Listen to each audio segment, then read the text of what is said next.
So I'm sure you've seen this horrifying shooting here.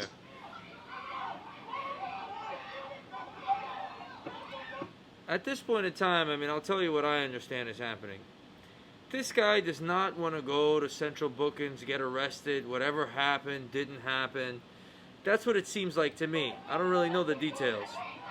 But then he's trying to drag him out of the car, shoot him in the back. You could do better than that, man. Wow. You know, listen, let's just be adults here and see what's on both sides, on two hands. On the one hand, if the officer's trying to arrest me or tell me some shit and I'm going to my car, I don't really know what could happen there. But on the other hand, man, shooting him in the back 7 times, of course you know the aftermath of what's going to happen there, which is something like this. Property destruction, burning, looting has begun. Is it going to spread through the rest of the country? I hope not, you know. And there's got to be a better way to handle this horrifying situation. What else do we have going on? This is a wild one.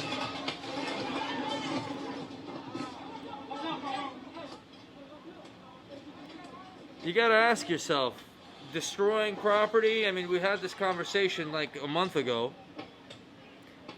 Whose car are you destroying, really? You know, you've got the black business owners standing in front of their businesses after they've been looted saying, you ain't about shit, you're just looting because, you know, you're destroying this business, that business, color here, there, Sean King. Here's what I think, okay? When the society gets pushed too far, the only thing you could do is burn it down, shoot it up. It happened in France, right? French Revolution. It's going to happen everywhere in the world where you keep putting pressure on people. And what can they do? They got to teach it a lesson. We're going to break the system down because it's not working for us.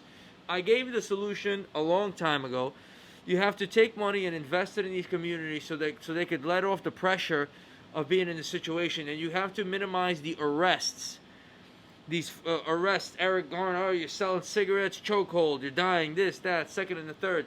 When Eric Garner died here in New York City, nobody burned New York City down. But if you do that right now, it's going to burn because people are at their tipping point.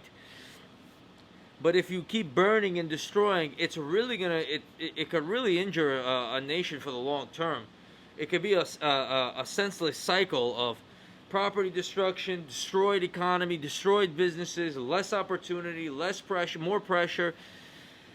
Big trouble when you have shit like this constantly going down. And shooting this guy in the back, not the right thing to do. Walking away from the police and going into your car and doing whatever you want, also not the right thing to do. But you should be, you know, taken out with using hands or taser or this or that to maintain law and order. Or you could be in the camp of some of the other people, Sean King.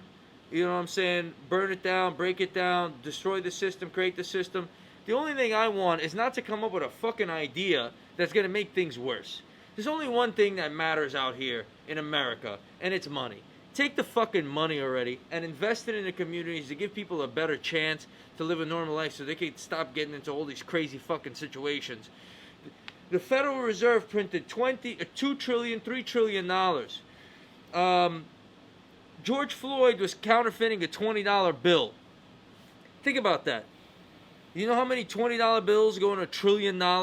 And they're printing them out of a printer and giving it out to their friends, and George Floyd is getting fucking choked out and murdered in the street? That's not right. You're fucking it up. Okay? And that is the biggest bullshit. This country is so fucked up in that sense. They're taking the money and shoving it in the wrong places, and the people that are out there, change the system, vote for Democrats. No, just get the money. Where's the money, man? All right, let's turn it over to Boris, see what he has to say. I mean, this is just another example of another unarmed minority being killed. I mean, if you look at the video, he was walking around the car. While he was walking around the car, you saw his hands, his palms.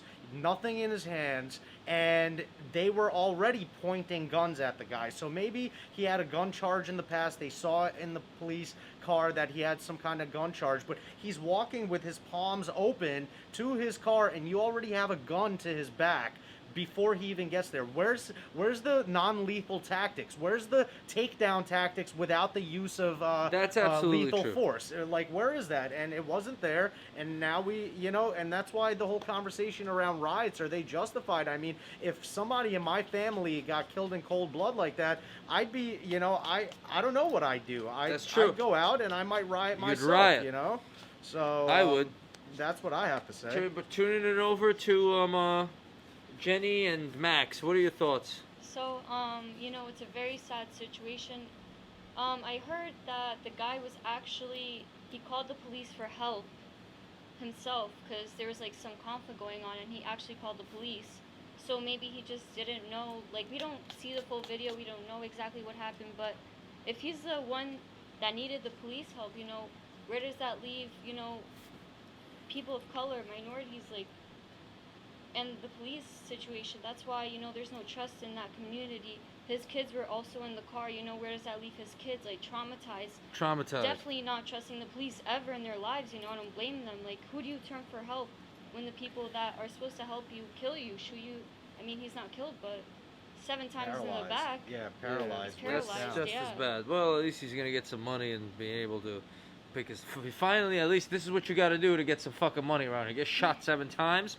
Now his life is, he's gonna be able to move out, recover, hopefully raise his kids, live happily ever after. Hopefully, Neuralink is gonna give him back use of his. That's the bright side. I mean, I know that the shit that I'm saying is a little wacky, but it really boils down to money. Max, does it boil down to money or not? Boil down to money. I don't think so necessarily in this. This is a big social problem regarding police and their tactics. I mean, I watched the video. I did some little forensic investigation. So the man, he turned his back to the police. I'm not sure what the discussion was before that or whether the police were there in the first place. But if they were trying to detain him, get him arrested for whatever he may or may not have done, he decided to turn his back and walk away from the cops. Is that the right thing to do? No. But was he armed? No. We saw his hands. We saw his palms. He wasn't a threat. He wasn't a violent threat at that point. During that time, if he's walking away from the police into his car, there was a good 10 seconds where the police had every opportunity to subdue him with non-lethal force. Use your hands. Use the training. Use a wrestling technique. I don't know. Whatever they do, don't put your neck on. Don't put the knee on the neck. Anything like that. Bring him to the ground and put him in handcuffs. That's what the training is for. That's what police go to 6 months, whatever the training is. Yep. But no, they wait until he gets all the way into the car when there might be a threat. If he's reaching into his car, they don't know what he's going after. It could be a gun. And that's when the police get scared and shoot. It's unfortunate, but they had every opportunity before that to stop the situation from getting to that point. And they already had their guns drawn before anything. Exactly. It's a police Listen, issue, if they were man. It scared could of have him been handled so much running better. around, or running away, they could have shot the tires. They could have. It's just the stupidity. Oh, I'm threatened. I'm just gonna shoot. They're itching to use their weapons. That's really what it is. Anyway, real tragedy. Something's got to be done about it, but having this spread throughout the entire. I mean, Wisconsin's gonna have to deal with the consequences of it locally. I can't handle it in New York anymore. You know what I'm saying? I know this is gonna happen again and again. They're gonna destroy everything. I don't really know what to say. You get your opinion in, you get your stories on, you get your news put up. Trax News. Check the link in the bio. Check the description. Join in. This is really what it's about.